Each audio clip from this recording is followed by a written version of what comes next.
Takutilah akhlak orang-orang yang jahil. Takutilah kelakuan budi pekerti orang-orang yang jahil. Di antara akhlak orang jahil itu, satu contohnya taswifut taubah, menunda-nunda tobat. Nah, menunda-nunda tobat itu adalah bagian dari akhlak orang jahil yang mesti dijauhi dan ditakuti. Nah, menunda-nunda tobat. Di antara akhlak orang jahil lagi tulul amal, panjang angan-angan. Artinya merasa hidup masih lawas, merasa hidup lebih lawas, masih lawas lagi, hanya mati. Itu akhlak orang jahil. Nah, takutilah artinya jangan dicontoh, jangan ditiru akhlak orang jahil. Wa mujalasatal mudznibin, dan takutilah, jauhilah samajlis, sakedudukan dengan orang-orang yang berdosa.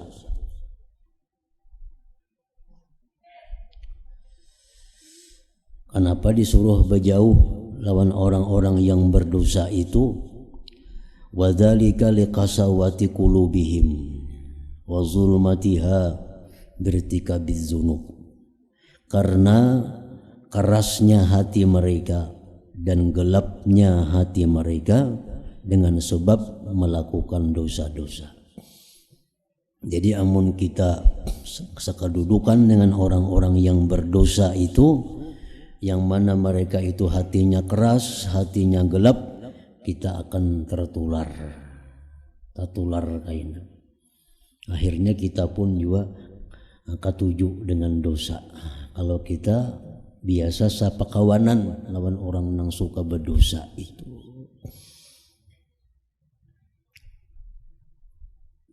Qala Sayyiduna Umar ibnul Khattab radhiyallahu an, jalisut tawabin fa innahum araqqu afidah. Ujar Sayyidina Umar, duduklah kalian, bersama-samalah kalian, bakawallah kalian dengan orang yang tobat kepada Allah. Karena orang yang tobat itu lembut hatinya. Orang yang tobat itu baik dikawani. Dulu bakas maling, wah ini sudah tobat. Dulu bakas perampok, bakas penjudi, ini sudah tobat, wah ini sudah insaf. Nah itu bagus dikawani, karena mereka itu lembut hatinya.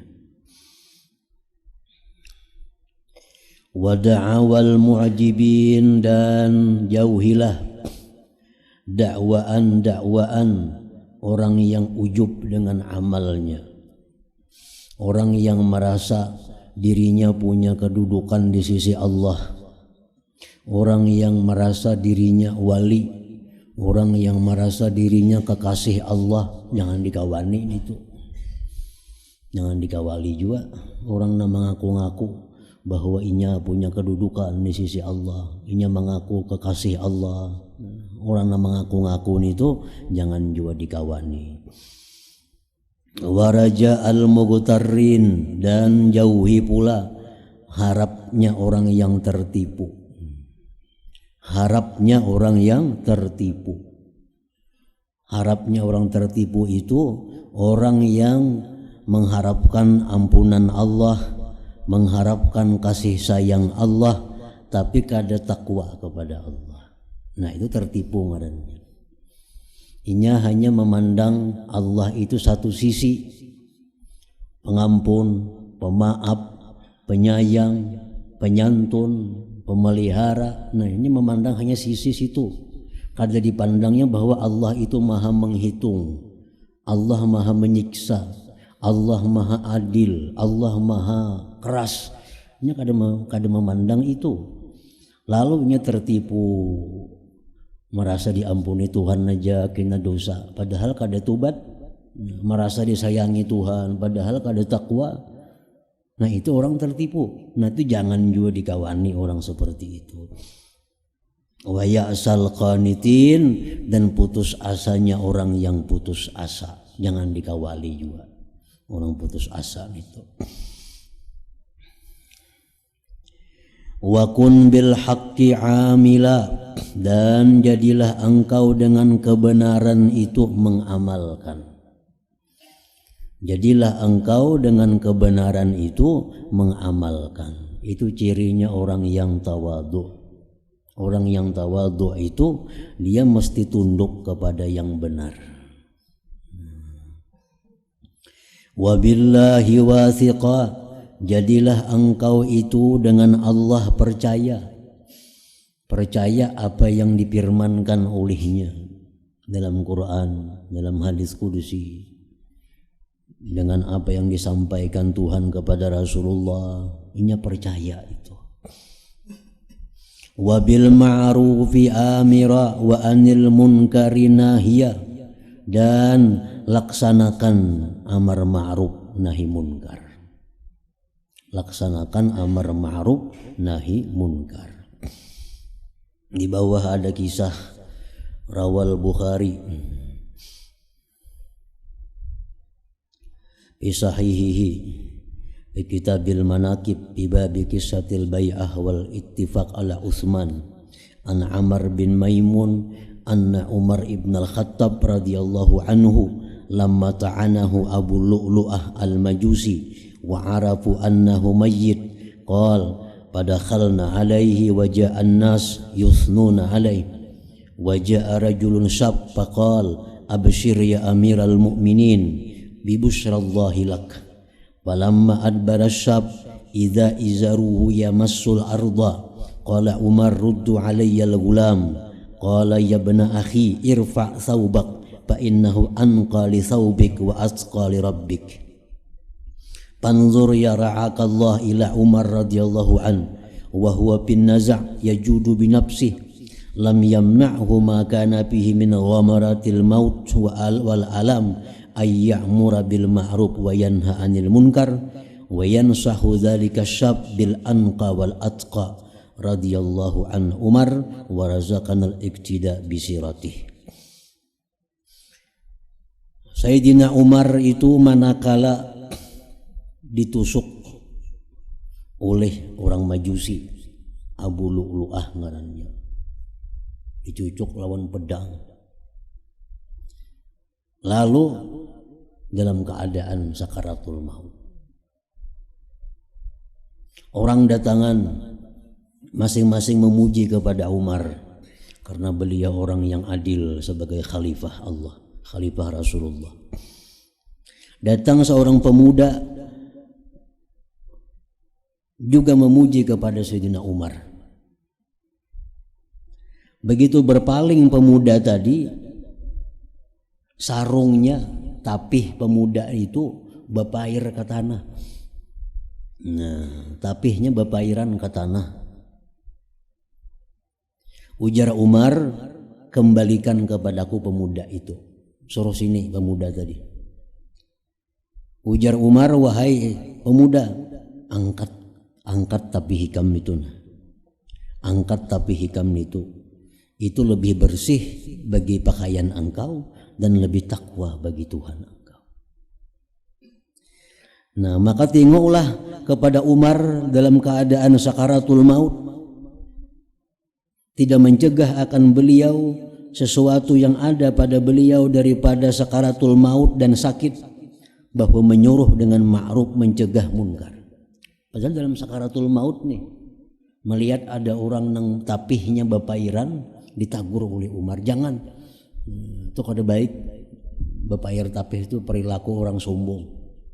Nah, jadi sampai dalam keadaan seperti itu, Umar ini masih amar ma'ruf nahi munkar. Fa inna man sadaqallaha nasahah, barang siapa yang ikhlas akan Allah, nasahah, Allah beri petunjuk dia, Allah tolong dia. Orang yang ikhlas beribadah kepada Allah, pasti akan Allah tolong, pasti Allah akan bantu supaya dia bisa menyelesaikan ibadahnya itu. Apapun ibadah itu jenisnya, kalau ini ikhlas karena Allah, Allah akan bantu supaya dia bisa menyelesaikan ibadahnya itu. Ada perkataan ulama, al-amru makana lillah fahuwa yatim wa makana li ghairih sayan hadim. Perkara itu apapun perkara, baik ibadah, baik majelis ilmu, baik amaliyah apapun, bila itu lillah, al-amru makana lillah fahuwa yatim, dia akan sempurna, menuntung. Nah, apakah kita berulah? Apakah bila karena Allah kita menuntung?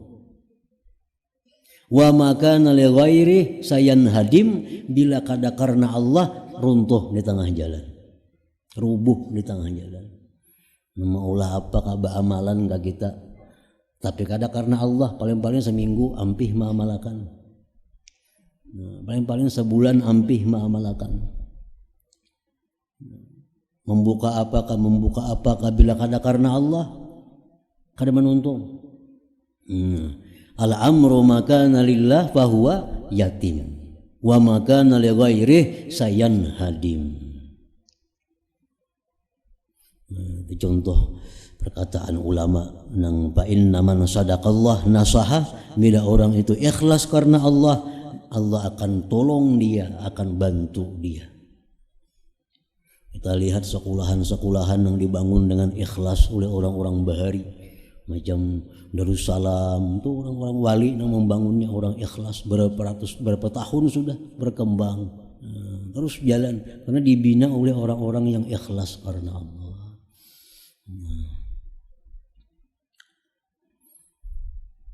Al-Azhar yang di Mesir contohnya, apalagi yang di Makkah Saulatiyah, dibangun sekolah itu oleh para aulia yang membangun itu ikhlas karena Allah.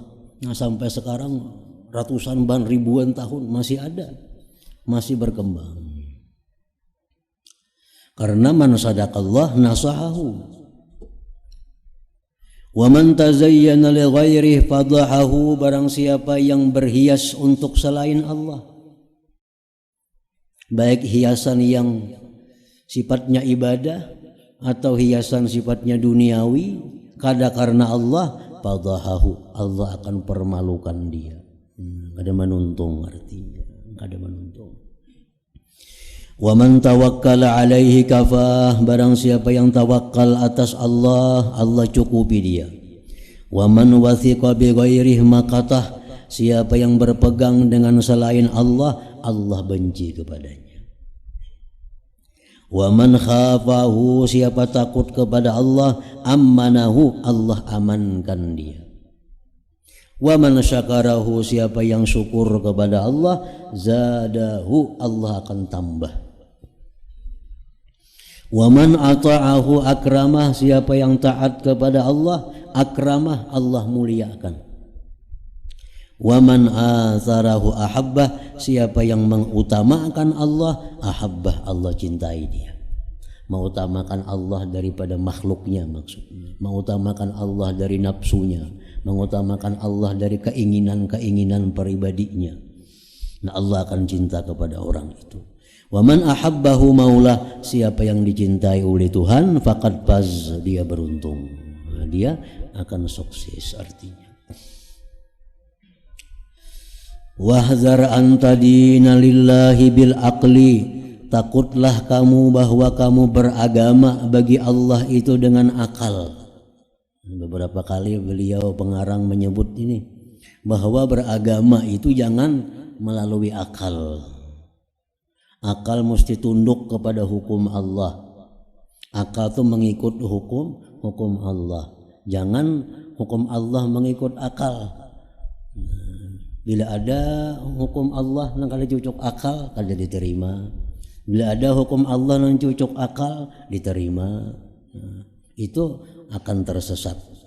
Karena fungsi akal itu mesti menerima hukum Allah. Masuk kada masuk, akal mesti menerima.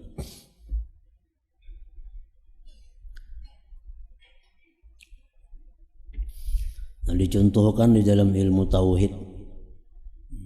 Di dalam ilmu tauhid disebutkan bahwa apapun yang terjadi di alam semesta ini adalah perbuatan Allah. Nah, itu keyakinan. Bila ada meyakini itu dia syirik. Apapun yang terjadi, apapun yang bergerak, yang bergerak yang diam itu adalah dari Allah. Bila bergerak, Allah yang menggerakkan. Bila diam, Allah yang mendiamkan. Kada ada sesuatu yang terlepas dari Allah. Nah, itu hukum Allah. Itu ketetapan Allah dalam Al-Quran. Wallahu khalaqakum wa ma ta'malun. Kalau ada akal kita yang kada menerima itu. Kalau ada akal yang kada menerima itu, ya turuti apa yang di Quran. Buang akal. Nah, kita ambil contoh misalnya, nah, cincin di tangan kita. Cincin ini begitu jari kita bergerak, jari bergerak, cincin bergerak juga. Jari kita diam, cincin diam juga. Nah, kalau menurut akal, cincin ini bergerak karena jari bergerak. Itu akal. Cincin diam karena jari diam. Jadi cincin ini bergerak 4 jari. Nah, itu hukum akal. Tapi kalau hukum Allah, gerak jari maupun gerak cincin itu digerakkan oleh Allah. Kenapa cincin bisa diam? Karena jari diam, itu akal. Kenapa cincin diam? Karena didiamkan oleh Allah, itu tauhid. Kenapa cincin bergerak? Jari bergerak, itu akal. Tauhid bang karena digerakkan oleh Allah. Nah, itu hukum tauhid, hukum Allah Ta'ala. Jadi di situ akal kada kita pakai. Jadi cincin ini bergerak bukan karena lahir dari gerakan jari, kada. Cincin ini digerakkan oleh Allah. Nah, itu hukum Allah. Bahkan masuk akal, buang akalnya. Ini hukum Allah. Nah, jadi jangan beragama itu dengan akal. Wa ta'amala bil hawa, engkau beramal dengan keinginan engkau. Wa tatrukal haqqa, engkau tinggalkan yang benar. Wa tabu'a bil batil, engkau kembali kepada yang batil. Wa tatamannal maghfirah, engkau mengangan-angan ampunan Allah. Wa anta nasin litaubah, sedangkan engkau lupa dengan tobat. Hindarilah demikian itu. Kita boleh mengangan-angan tobat, mengangan-angan ampunan Allah. Boleh kita mengharapkan ampunan Allah, tapi tobat dulu. Tobat dulu. Ayo berangan-angan jadi orang sugih, begawi dulu. Bukan di rumah lagi jadi orang sugih, itu mahayal ngarannya. Sama orang minta ampun kada, tobat kada, mudahan diampuni Tuhan. Itu ngarannya angan-angan. Dalam Quran disebutkan inni lagaffarun, ya Tuhan aku tuh maha pengampun. Tapi ujungnya apa? Liman taba, bagi yang tobat. Bagi yang tobat. Amun tobat kada berharap dapat ampunan. Nah, itu ngarannya adalah angan-angan. Wa'lam annahu la yurda minal ilmi wal amal illa ma thabata bil yakin asluhu wa ala bisidqi far'uhu wa asmara bil wara'i nabatuhu wa qama bil ishfaqi burhanuhu wa hujiba bil khasyati astaruhu.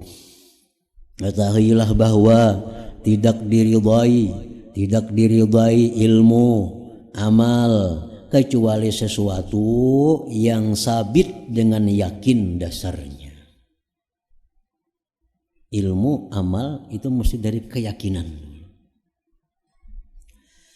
Wa ala bisidqi far'uhu, dan tinggi dengan kebenaran cabangnya, dan membuahkan dengan wara tumbuhnya, dan berdiri dengan takut dalilnya, dan didinding dengan takut tirai-tirainya. Fala tarda min nafsika bitawani, jangan kau senang daripada diri engkau itu dengan perlahan, dengan menunda-nunda. Jangan senang. Fa innahu la uzra li ahadin fit tafrid, karena tidak ada keringanan, keuzuran bagi seseorang fit tafrid pada tafrid.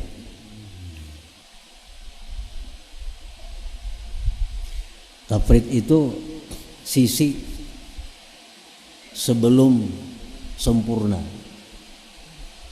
Kan ada dua sisi. Sisi yang sempurna itu disebut wasat, tengah.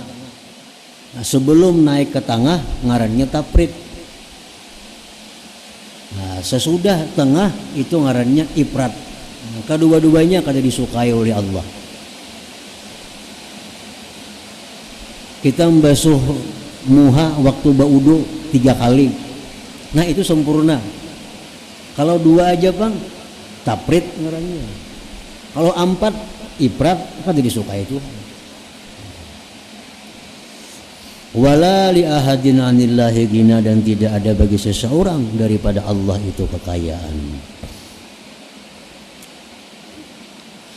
Wa alam anna min sa'adatil mar'i husnan niyyat bima indallahi ta'ala. Ketahuilah bahwa setengah keberuntungan seseorang baiknya niat pada sesuatu yang di sisi Allah Subhanahu wa ta'ala. Artinya bila kita kawa ikhlas dalam beramal, itu satu dari keberuntungan kita. Bila kita kawa ikhlas dalam beribadah, itu satu keuntungan. Wa taufiqa limahabbih, dan kita dapat taufik untuk melakukan perkara yang dicintai Allah. Nah, itu keberuntungan pula. Kita kawa ikhlas, satu keberuntungan.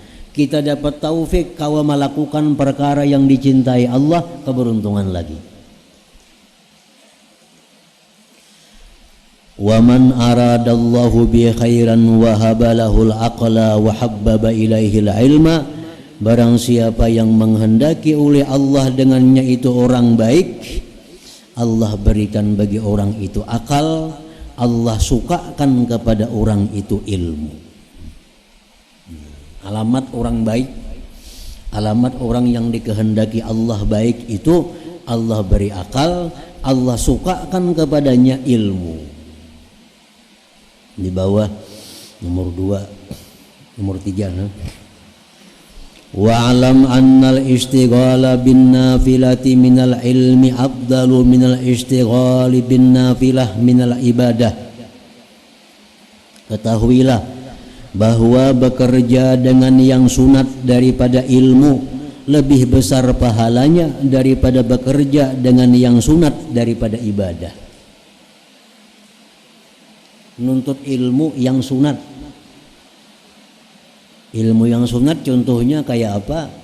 Ilmu tentang mengetahui sejarah Nabi, ilmu mengetahui tentang sirah, peperangan-peperangan yang dilakukan di zaman Nabi. Nah, itu contoh ilmu-ilmu yang sunat dipelajari. Ilmu mengetahui berapa anak Nabi, berapa istri Nabi. Nah, itu ilmu yang sunat dipelajari. Itu lebih besar pahalanya daripada kita melakukan ibadah-ibadah sunat. Sembahyang sunat, puasa sunat misalnya. Itu ibadah sunat. Lebih besar pahalanya kita menuntut ilmu yang sunat. Ilmu yang wajib jangan ada kisah lagi sudah. Ini sama pada sunat. Wa ala dzalikal a'immatul arba'ah wa ghairuhum min asatinil Islam. Itulah pendapat imam yang 4 dan selain mereka daripada tokoh-tokoh Islam.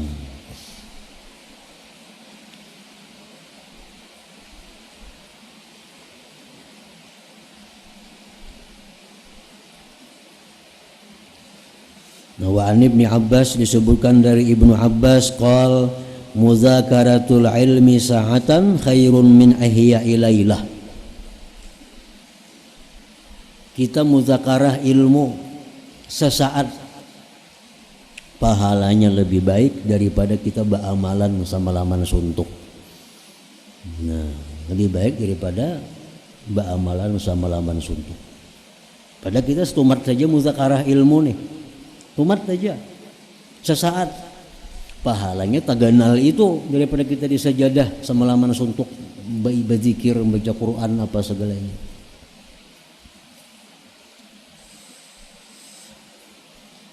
Nah, jadi wa man aradallahu bi khairan wa habalahul aqla wa habbaba ilaihi ilma wa habahu bil isfaq. Allah berikan kepada dia takut kepada Allah. Allah berikan kepada dia takut kepada Allah. Wasta'malahu birrifqi, dan Allah jadikan perbuatan orang itu birrifqi, ramah. Wa agnahu bil qanaah, Allah kayakan dia dengan qanaah. Wa bassarahu aibah, Allah perlihatkan kepada dia aib dirinya sendiri. Nah, jadi itu tanda-tanda orang yang dikehendaki baik oleh Allah. Tanda-tanda orang yang dikehendaki baik oleh Allah, diberi Tuhan akal dulu, lalu nya katuju lawan ilmu, lalu takut kepada Allah, perbuatannya ramah, orangnya qanaah, dan dia melihat kekurangan-kekurangan, aib, celak dirinya. Bila demikian berarti orang itu orang yang dikehendaki Allah baik.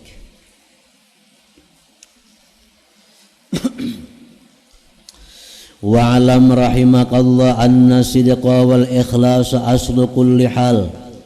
Ketahuilah bahwa sidik, kebenaran, dan ikhlas itu pokok tiap-tiap keadaan.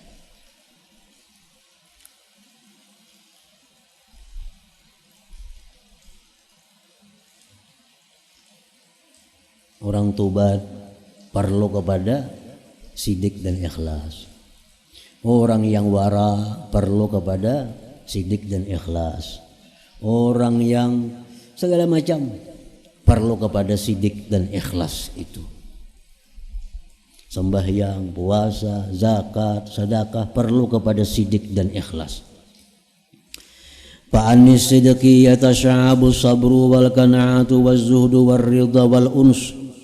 Dari sidik itu, dari kebenaran itu bercabanglah kesabaran, qanaah, zuhud, ridha, dan unus. Wa anil ikhlas, dari ikhlas itu yatasya'abu bercabanglah al yakinu yakin, wal khaufu takut, wal mahabbatu cinta, wal ijlalu membesarkan Allah, wal haya'u malu, wat ta'zim dan mengagungkan Allah. Ada sedikit perbedaan antara ijlal lawan ta'zim itu. Kalau ta'zim itu lebih hebat daripada ijlal. Ta'zim itu mengagungkan sifat dan zatnya. Kalau ijlal itu mengagungkan sifatnya. Kalaunya takbir itu mengagungkan zatnya. Takbir artinya membesarkan, maksudnya membesarkan zatnya. Kalau ijlal mengagungkan sifatnya. Ta'zim mengagungkan zat dan sifatnya. Nah, kita sembahyang menghadap zat Allah. Makanya kita Allahu Akbar, kada Allahu A'zam, kada Allahu Ajal. Allahu Akbar, karena akbar itu khusus untuk mengagungkan zatnya. Walikulli mu'minin bihadihil maqamat mautinun ya'buruhu wa yu'rabu bihi haluhu. Dan bagi tiap-tiap orang yang beriman pada ini kedudukan tadi, tempat yang mesti dia lalui dan dikenal dengannya keadaannya. Fayuqalu lahu, dikatakan bagi dia khaif, orang yang takut kepada Allah. Wa fihir raja, padahal padanya ada ruang harap. Orang itu kalaunya berada dalam kedudukan takut kepada Allah disebut khaif, orang yang takut kepada Allah. Padahal pada diri orang itu ada jua harapnya.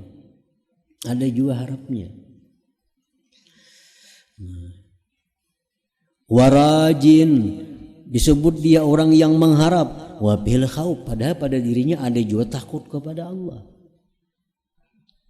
Wasabir, dia disebut orang yang sabar, wa fihir ridha, padahal pada dirinya ada juga ridha kepada Allah. Wa muhibbun, dan dia orang yang cinta, wa fihil haya, padanya itu ada juga malu. Kalau orang cinta wara kada ada malunya, itu akan membuat kada beradab lawan Allah. Orang ini cinta melulu tanpa diimbangi dengan haya. Karena cinta itu menimbulkan hilangnya adab. Kalau orang sudah saling mencintai itu biasanya kada ada lagi adab. Orangnya sudah saling mencintai, itu biasanya adab sudah hilang. Nah, tapi kalau dengan Allah cinta tapi ada malunya, ada hayanya. Wa quwwatu kulli halin wa dha'fuhu, kuatnya tiap-tiap keadaan dan lemahnya, bihasabi imanil abdi wa ma'rifatih, dengan sekira-kira imannya seorang hamba dan ma'rifatnya seorang hamba. Wa likulli aslin min hadhil ahwal, dan bagi tiap-tiap asal dari ini keadaan-keadaan, salasu alamatin, 3 alamat, yu'rafu bihal hal, yang dikenal dengannya 3 alamat itu keadaan. Pasidku sidik fi salasati asya, pada 3 perkara, la tatimmu illa bih, tidak sempurna sidik kecuali dengan 3 perkara. Sidqul qalbi, kebenaran hati seseorang, bil iman tahqiqan. Orang yang sudah punya sifat sidik itu artinya orang yang mempunyai sidik dalam 3 hal. Hatinya sidik, hatinya beriman, tahqiq, meyakinkan. Wasidqun niyat fil a'mal, benar niatnya dalam perbuatan-perbuatan. Wasidqul labzi fil kalam, dan benar tutur katanya pada berbicara. Nah, itu orang disebut sidik. Wasabru bi salasati asya'a, dan sabar itu pada 3 perkara, la tatimmu illa bi, tidak sempurna kecuali dengannya. Pertama, as-sabru an maharimillah, sabar menghadapi yang dilarang oleh Allah. Was-sabru ala tibai amrillah, sabar atas mengikut perintah Allah. Was-sabru indal masaib, dan sabar ketika musibah, ihtisaban, semata-mata lillah, karena Allah. Nah, hanya disebut orang itu sabar. Orang yang sabar bila kena musibah, tapi ini kada kau melihat yang haram mau ambil aja. Nah, ini kada sabar ngarannya, kada sempurna sabarnya. Ada orang nang kawa disiplin bila nang haram jauh, bila diperintah Allah dilaksanakannya, bila kena musibah keluh kasah, itu kada sempurna juga sabarnya. Jadi kesempurnaan sabar 3 hal itu. Pertama, sabar menghadapi perkara yang dilarang oleh Allah, sabar mengikuti apa-apa yang disuruh oleh Allah, sabar ketika menghadapi cobaan dari Allah Subhanahu wa ta'ala.